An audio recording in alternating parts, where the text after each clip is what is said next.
Bistado ang game plan ng Minnesota Timberwolves sa nangyaring game number 4 at ito nga po ang sinabi ni Coach JJ Redick na dinaya talaga ang Los Angeles Lakers para manalo ang Minnesota. Tingnan nyo itong play na to.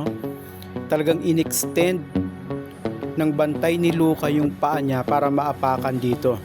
Pero sa harapan ng referee, hindi tumawag ang referee ng foul. Walang tinawag ang referee dyan.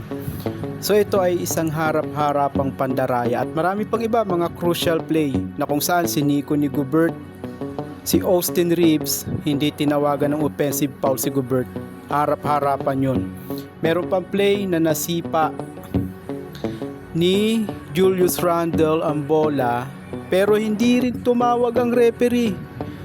So ito ay malinaw na pandaraya talaga na nakita ni Coach JJ Redick at ni NBA GOAT LeBron James.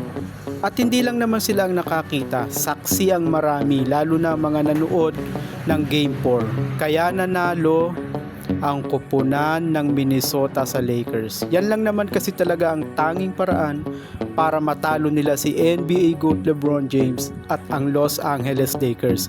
Ang dayain ang Lakers. Dahil sa pangyayari na yan, nagsorry na nga po ang NBA at inaming nagkamali at may kalokohang nangyari sa game number 4 o pandaraya. Kaya humihingi ng sorry ang NBA sa nangyaring yan sa game number 4. Pero ano't ano pa man, hindi naman na maibabalik pa. Dinaya na ang Lakers, natalo na ang Lakers, nauwi na sa 1-3 ang serye. Pero hindi naman papayag si NBA GOAT LeBron dyan, katulong si Luka at ang buong kupunan ng Lakers na basta na lang matalo ang Lakers sa game number 5. Talagang pupuwersahin nila sa game number 7 ang laban para maka-advance ang Los Angeles Lakers sa next round ng playoff.